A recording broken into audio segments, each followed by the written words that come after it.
Sathyajothi films பிரம்மாண்ட தயாரிப்பில் தனுஷ் நடிக்கும் கேப்டன் மில்லர் வெற்றி நடை போடுகிறது உலகமெங்கும். பொங்கலோ பொங்கல், தி சென்னை சில்க்ஸின் happy Pongal. Let the celebrations begin.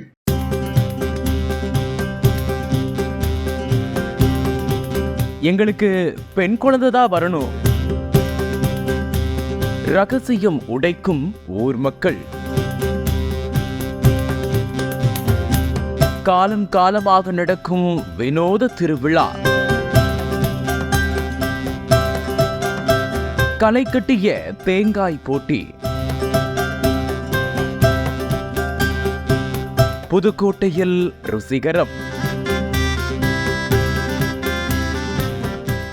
Pudukkottai மாவட்டம் கீரமங்கலம் அருகே உள்ளது செரியலூர் கிராமம். இப்பகுதியில் வருடந்தோறும் தைப்பொங்கலுக்கு அடுத்த நாளில் ஊரை காக்கும் திருவிழா நடத்தப்படுவது வழக்கம். அந்த வகையில் இந்த ஆண்டும் செரியலூர் கிராமத்தில் கடந்த ஜனவரி 15ஆம் தேதி அதற்கான ஏற்பாடுகள் அனைத்தும் சிறப்பாக நடைபெற்றது.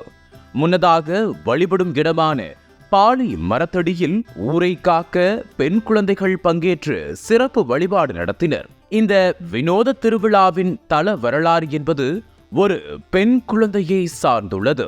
செரியலூர் கிராமத்தில் பல நூறு ஆண்டுகளுக்கு முன்பு வாழ்ந்த ஒரு குடும்பத்தில் பிறந்த பெண் குழந்தை கொப்பையம்மாள் தனது பெரியப்பா வீட்டிற்கு காட்டு வழியாக சென்றபோது காணாமல் போயுள்ளார். அப்போது அவரை தேடி உறவினர்கள் அலைந்து திரிந்து உள்ளனர். ஆனால் பெண் குழந்தை கொப்பையம்மாள் எங்கு தேடியும் கிடைக்கவில்லையா. இதையடுத்து நீண்ட நாட்களுக்கு பிறகு செரியலூர் கிராமத்திலேயே உள்ள பானை மரத்தில் அம்மை நோய் தாக்கப்பட்டு இறந்து கிடந்ததாக அப்பகுதி மக்கள் கூறுகின்றனர். இதனால் மனம் உடைந்த செரியலூர் கிராமத்து முன்னோடிகள் இதன் பிறகு யாரும் அம்மை நோயால் பலியாக கூடாது என்பதற்காக இந்த திருவிழாவை நடத்தி வருகின்றனர். அந்த வகையில் இந்த திருவிழாவானது ஒவ்வொரு வீட்டிலும் பிறக்கும் வயதுக்கு வராத பெண் குழந்தைகள் மூலம் ஊரை காக்க பொங்கல் நாளுக்கு மறுநாள் விரதம் இருந்து நடத்தப்படுகிறது.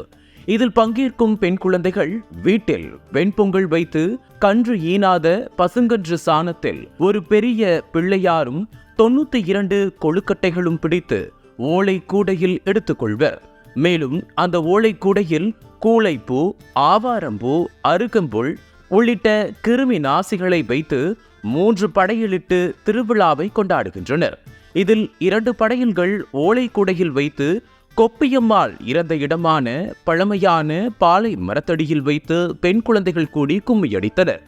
அதன் பிறகு கொப்பையம்மாள் இறந்த இடமான பாலை மரத்தடியில் வழிபாட்டை முடித்துக்கொண்டு அங்கிருந்து ஊர்வலமாக தீர்த்தான் ஊரணிக்கரைக்கு சென்று அங்கு ஓலை கூடையில் குழந்தைகள் கொண்டு வந்த பொருட்களை படையலிட்டு வழிபாடு நடத்தினர். இந்த திருவிழாவில் வயதில் குறைந்த சிறுமிகளுக்கு உதவியாக அவர்களின் அம்மா அல்லது அவர்களது சகோதரிகள் ஓலை கூடைகளை தூக்கி சென்றனர்.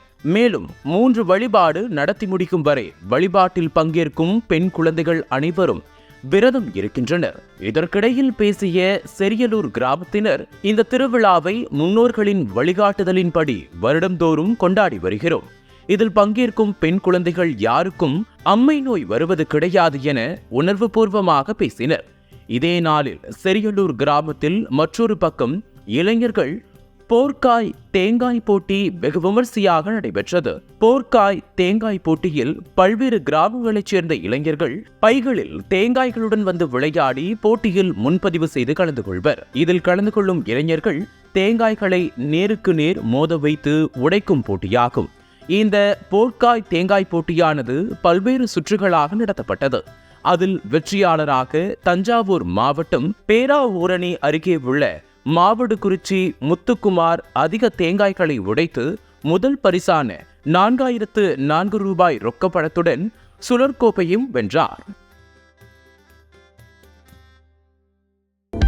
அனல் பறக்கும் செய்திகளை அப்டேட் செய்து கொள்ள நக்கீரன் களத்தை இப்பவே சப்ஸ்கிரைப் பண்ணுங்க.